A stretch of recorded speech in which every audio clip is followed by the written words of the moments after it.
Saudara-saudara pendengar yang kami kasihi dimanapun Anda berada, Anda kembali bersama kami dalam acara Telaga Tegur Sapa Gembala Keluarga. Saya Gunawan Santoso dari Lembaga Bina Keluarga Kristen akan berbincang-bincang dengan Bapak Heman Elia, Magister Psikologi. Beliau adalah dosen di Seminari Alkitab Asia Tenggara, Malang. Perbincangan kami kali ini tentang menyatakan kasih kepada anak. Kami percaya acara ini pasti bermanfaat bagi kita sekalian, dan dari studio kami mengucapkan selamat mengikuti. Pak Heman, kebanyakan orang tua itu mengaku mereka itu sudah menyatakan kasih sayangnya kepada anak atau anak-anaknya. Tapi kalau kita tanyakan kepada anak-anak itu, mereka seringkali mengatakan, papa mama tidak sayang sama saya gitu. Nah, ini kan ada perbedaan pandangan seperti ini, menjelaskannya bagaimana, Pak? Mungkin saja orang tua bermaksud memang menyatakan rasa sayang kepada anaknya, dan itu sungguh-sungguh, bukan sesuatu yang dibuat-buat. Tetapi anak, herannya tidak merasakan itu. Bisa terjadi karena kasih yang dinyatakan oleh orang tua itu tidak dirasakan oleh anaknya. Jadi ada perbedaan persepsi gitu, Pak, antara kasih yang diberikan oleh orang tua dan kasih yang diterima oleh anak. Betul. Apa yang orang tua nyatakan itu di dalam pandangan anak, tidak seperti yang mereka bayangkan tentang kasih itu. Ya, ini memang kasih ini kan sesuatu yang bukan benda real, seperti kalau kita bilang memberikan sepatu gitu, anak langsung tahu ya, ini memang ayahnya memberikan sepatu, anaknya menerima sepatu. Tetapi memberikan kasih ini memang akan terjadi seperti ini, Pak, ya? Iya, betul. Bukan selalu di dalam bentuk materi atau sesuatu yang bisa dilihat, tetapi juga sesuatu yang menyentuh hati, sesuatu yang bisa dirasakan. Nah, ini memang tidak mudahnya di sini. Ya, itu apa karena orang tua itu begitu sibuknya sehingga mereka jarang ketemu atau bagaimana, Pak? Itu salah satu unsur.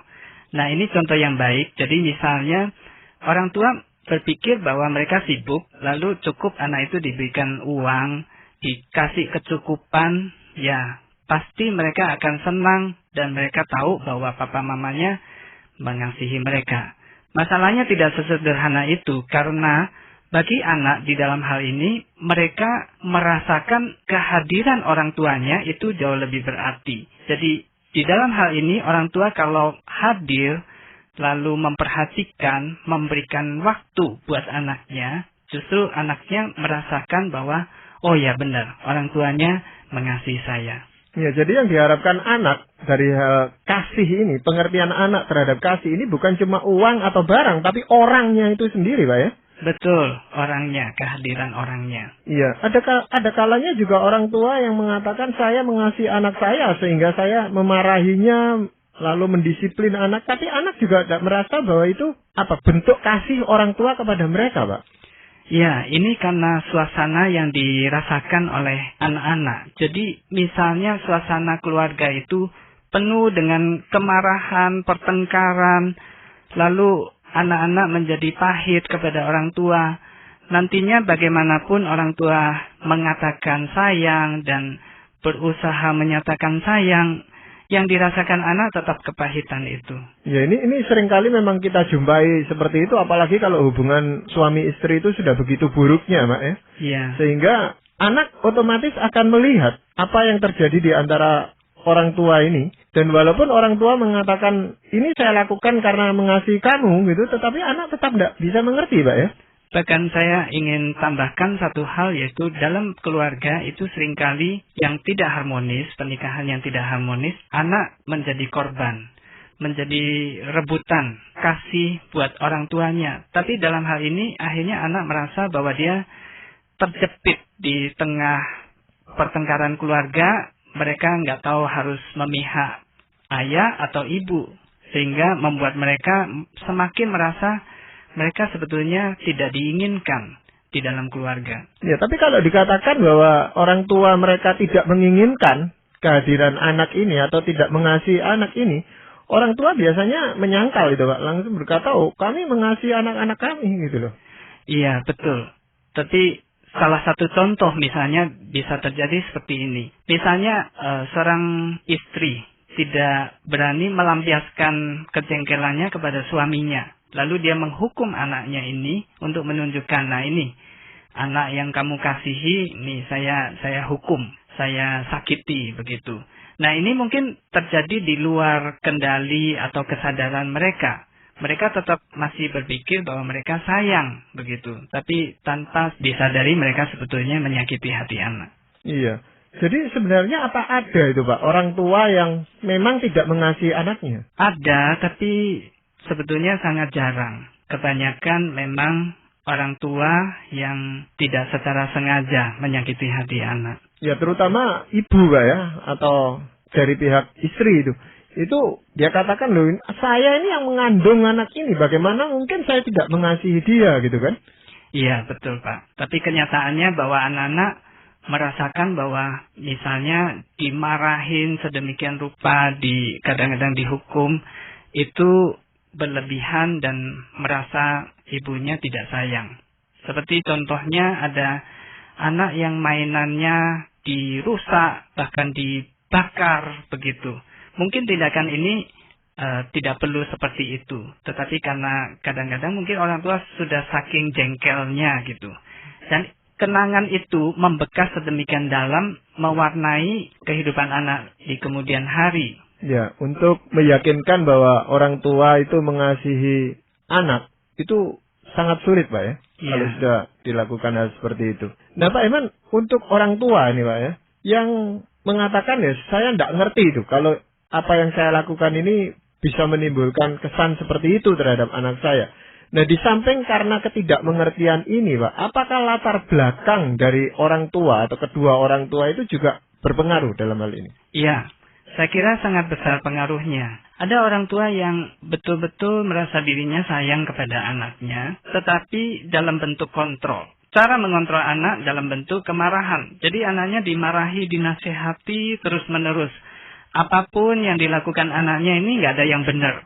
Dan setelah beberapa saat baru ketahuan bahwa ya dia sendiri sebetulnya dikontrol dan dimarahi dengan cara yang sama oleh orang tuanya. Dengan berbuat demikian, akhirnya dia berharap bahwa anaknya akan nantinya menjadi baik gitu, menjadi seperti dirinya. Iya, padahal itu akan sulit sekali terjadi apa yang diharapkan itu Pak ya? Betul, karena lebih banyak anak merasakan marah-marahnya itu. Dan marah itu kan bagi anak seperti nggak mau dirinya gitu ya, mau menjauhi dirinya. Iya, Pak Iman, apa saja itu akibatnya itu kalau anak merasa tidak dikasihi oleh orang tuanya itu? Ada cukup banyak akibat ya.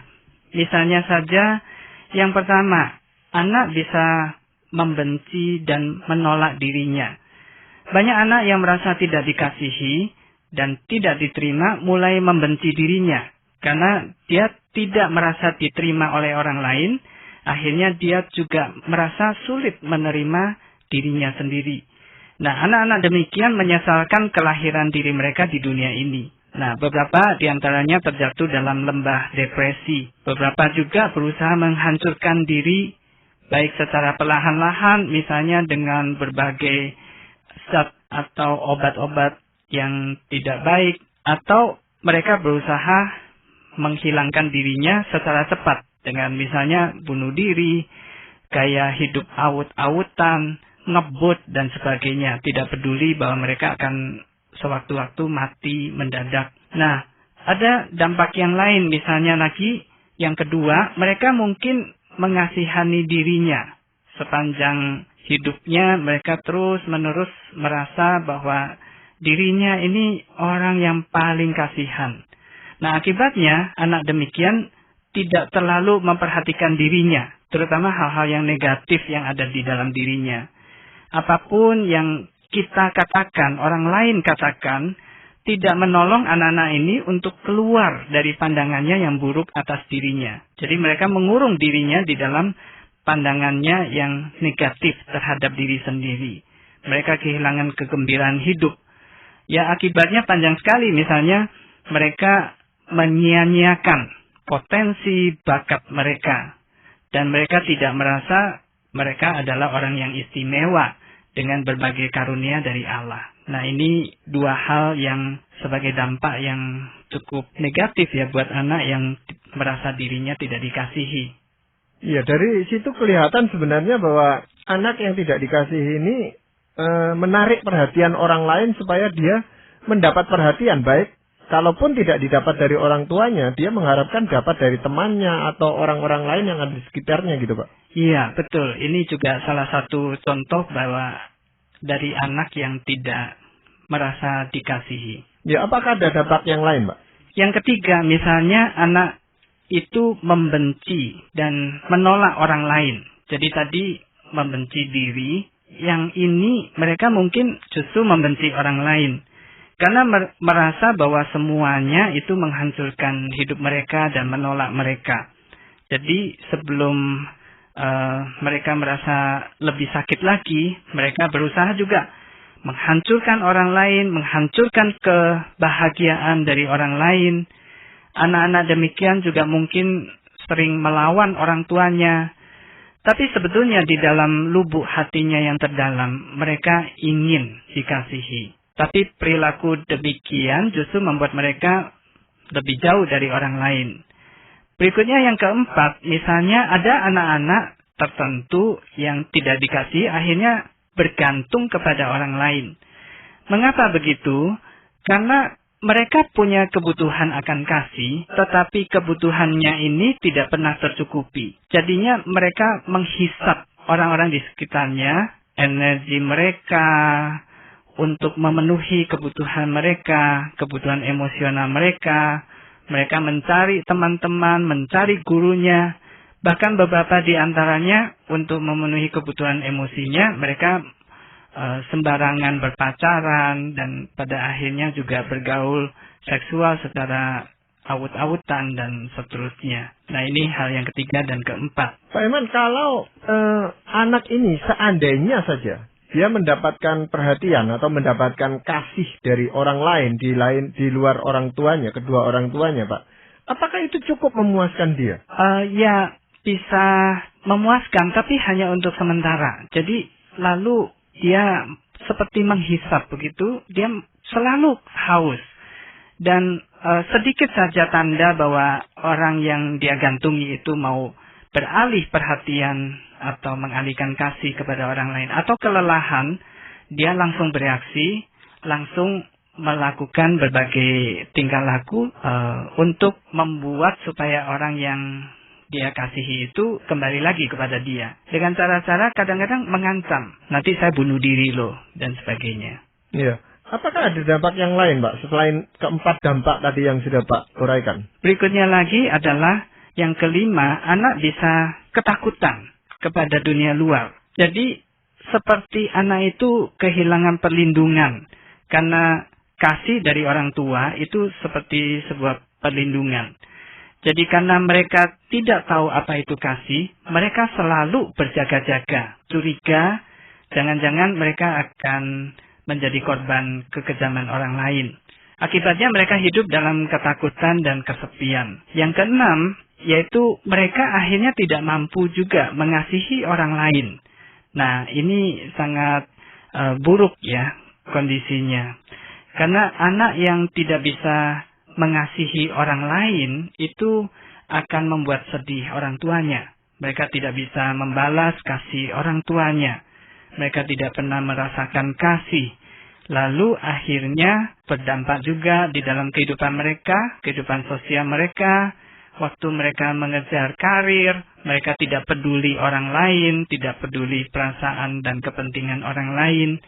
Waktu mereka membentuk rumah tangga, mereka menjadi orang tua yang buruk buat anak-anaknya. Ya, jadi kalau mendengar yang Pak Eman uraikan tentang dampak-dampak ini, memang sebenarnya ini mengerikan sekali. Dan itu banyak kita lihat tanda-tanda seperti ini di antara masyarakat di sekeliling kita, Pak Eman, ya. Dan kita biasanya menyalahkan orang ini yang bermasalah, padahal ternyata sebetulnya kalau jujur, ini juga orang tua itu punya andil yang besar di dalam pembentukan anak-anak sehingga mereka jadi seperti sekarang ini gitu, Pak. Iya, betul Pak Gunawan. Ya, nah ini bagaimana sebenarnya orang tua itu harus menyatakan kasihnya agar anak ini betul-betul mengetahui, betul-betul bisa merasakan bahwa orang tuanya mengasihi dia. Ada 4 hal, ini paling sedikit 4 hal karena waktu.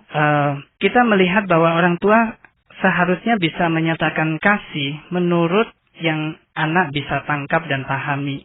Pertama, lewat kata-kata. Yang kedua, lewat sentuhan fisik. Yang ketiga, lewat pemberian perhatian kita. Dan yang keempat, lewat teladan kita. Ya, mari kita coba teliti satu-satu dulu Pak Eman ya, yang seperti Pak Eman katakan ya, menyatakan kasih lewat kata-kata. Itu bagaimana segi praktisnya Pak Eman? Saya kutipkan dulu kenapa lewat kata-kata. Amsal Salomo pasal 15 ayat 4 menyatakan demikian. Lidah lembut adalah pohon kehidupan, tetapi lidah curang melukai hati. Jadi seharusnya orang tua banyak menyatakan kasih melalui kata-kata, seperti ucapan terima kasih, kami atau papa atau mama sayang kamu. Nah, hal-hal yang seperti ini merupakan siraman kasih yang menyejukkan di hati anak. Ada hal yang lain, misalnya lewat kata-kata juga. Misalnya kita mengenang masa-masa indah yang merupakan momen penting dalam kehidupan anak. Jadi misalnya kita mengingat lagi waktu mereka masih lucu sekali, masih banyak hal yang bisa dikenang dari kelucuan dan kemanisan mereka.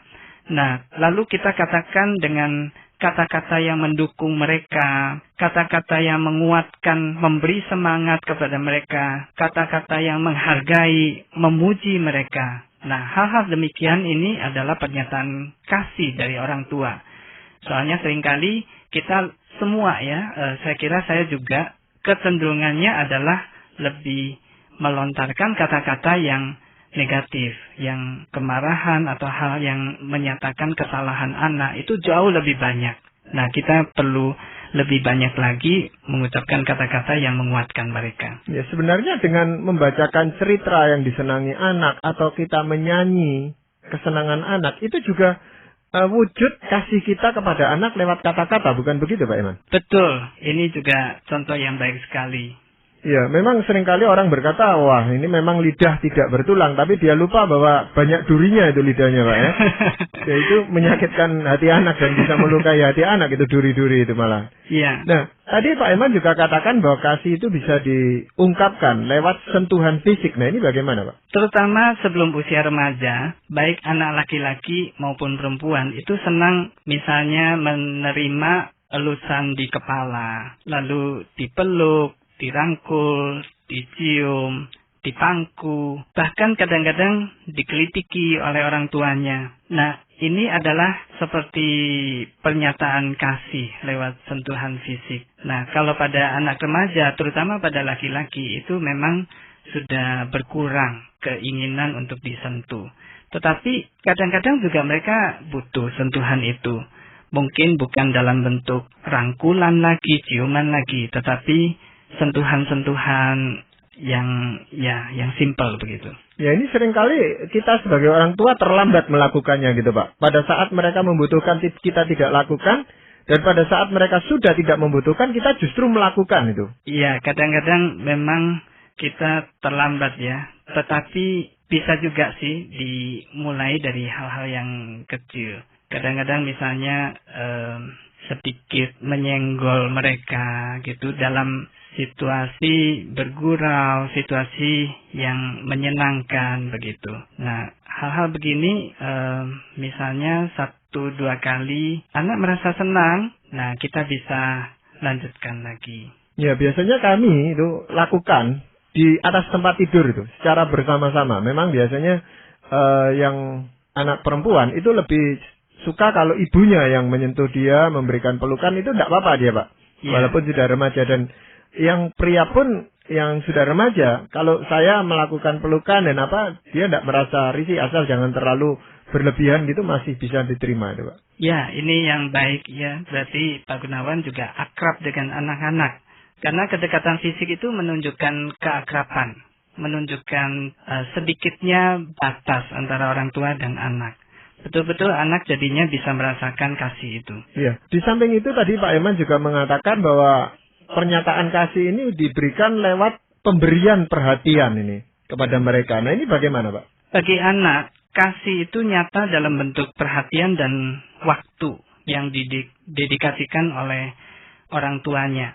kehadiran orang tuanya seperti yang Pak Gunawan sebut tadi. Salah satu contoh misalnya kalau anak pulang dari sekolah dan mereka mengalami persoalan di sekolah yang sebetulnya mereka tunggu-tunggu, yang mereka ingin temui di rumah adalah orang tuanya. Nah, katakan orang tuanya sibuk, ya itu masih tidak masalah asalkan ada waktu buat anak itu menyatakan pergumulannya atau masalahnya yang dia temui sehari-hari. Nah, ini kalau orang tua menyediakan telinganya untuk mendengarkan mereka, ini sangat membantu mereka. Memang teman-teman mereka bisa siap juga menampung keluhan mereka, tetapi mereka sangat membutuhkan orang tua, karena orang tua bisa memberikan arah dan juga nasihat-nasihat bijak. Jadi mereka perlu dimengerti dan dikenali kebutuhannya lewat waktu yang disediakan oleh orang tuanya.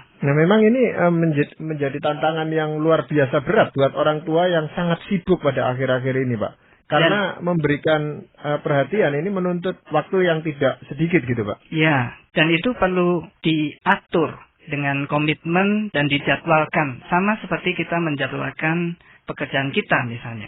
Ya, tapi ini buat saya ini semacam investasi yang harus kita lakukan terhadap anak gitu. Daripada nanti setelah selang sekian waktu kita akan membayar itu pun tidak akan bisa dilakukan. Jadi lebih baik sekarang di tengah-tengah kesibukan kita investasikan waktu kita untuk memperhatikan anak. Tepat sekali istilah investasi itu ya Pak ya. Jadi kita meminjam istilah bisnis investasi. Ini memang sangat penting. Ya. Ada satu hal lagi yang tadi Pak katakan untuk menyatakan kasih ini dengan memberikan teladan kepada anak. Ini bagaimana, Pak? Anak perlu menyaksikan orang tuanya hidup harmonis.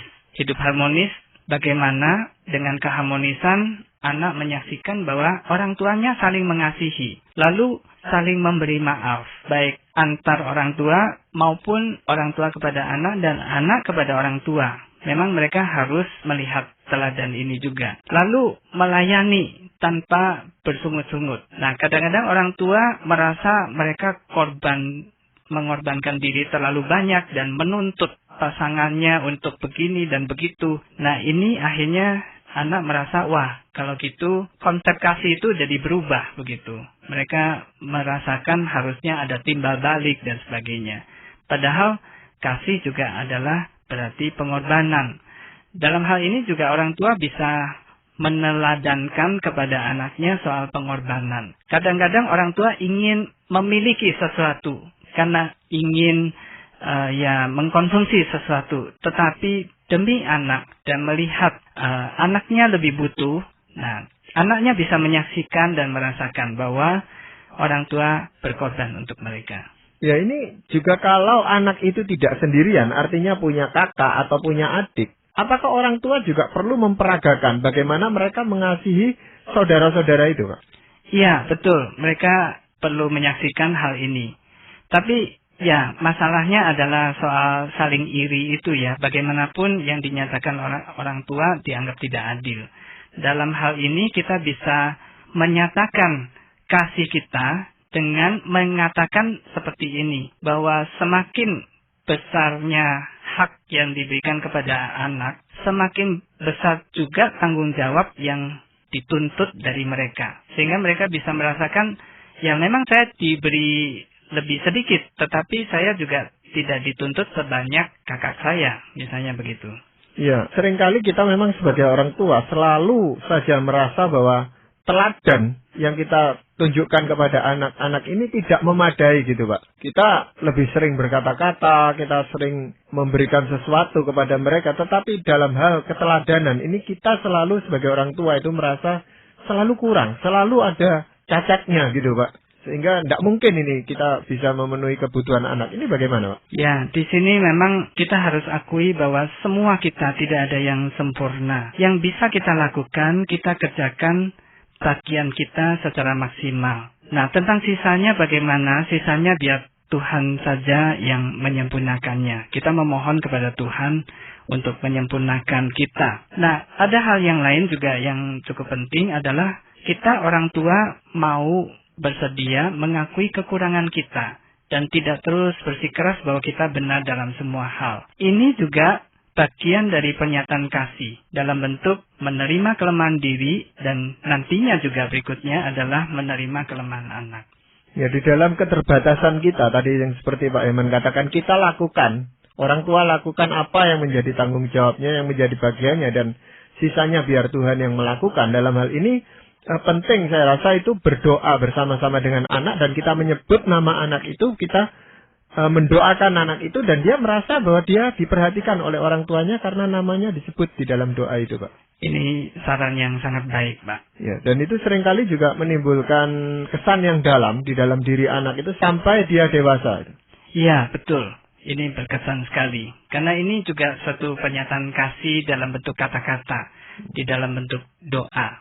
Ya, dan kita akui aja jujur kepada anak bahwa keteladanan yang kita berikan itu tidak sempurna, tetapi Tuhan akan menyempurnakan itu. Betul, Pak. Betul. Ya, dalam hal ini, Pak Eman, ya, sebelum kita mengakhiri perbincangan kita, apakah ada ayat firman Tuhan yang ingin Pak Eman sampaikan? Ada sebuah ayat firman Tuhan yang sungguh indah. Jadi di dalam atau melalui ayat ini, orang tua bisa menyatakan kasih secara tepat berlandaskan kasih Kristus. Tujuannya supaya anak juga belajar mengasihi orang lain. Prinsipnya adalah anak yang dikasihi, baru dia bisa mengasihi orang lain. Dari 1 Yohanes pasal 4 ayat 10-11. Inilah kasih itu, bukan kita yang telah mengasihi Allah, tetapi Allah yang telah mengasihi kita, dan yang telah mengutus anaknya sebagai pendamaian bagi dosa-dosa kita. Saudara-saudaraku yang kekasih, jikalau Allah sedemikian mengasihi kita, maka haruslah kita juga saling mengasihi. Ya, dalam hal ini hubungan orang tua dan anak juga bisa diterapkan ayat ini. Betul, apalagi hubungan antara orang tua dan anak. Ya, terima kasih Pak Eman untuk perbincangan yang sangat menarik ini dan tentu menjadi berkat bagi banyak pendengar kita. Sama-sama Pak Gunawan. Para pendengar sekalian, kami mengucapkan banyak terima kasih. Anda telah mengikuti perbincangan kami dengan Bapak Heman Elia, Magister Psikologi, dalam acara Telaga, Tegur Sapa Gembala Keluarga. Kami baru saja berbincang-bincang tentang menyatakan kasih kepada anak. Bagi Anda yang berminat untuk mengetahui lebih lanjut mengenai acara ini, silakan menghubungi kami lewat surat. Alamatkan surat Anda ke Lembaga Bina Keluarga Kristen atau LBKK, Jalan Cimanuk 58, Malang. Anda juga dapat menggunakan email dengan alamat telaga@indo.net.id. Kami juga mengundang Anda untuk mengunjungi situs kami di www.telaga.org. Saran-saran, pertanyaan, serta tanggapan Anda sangat kami nantikan. Akhirnya dari studio kami mengucapkan terima kasih atas perhatian Anda dan sampai jumpa pada acara Telaga yang akan datang.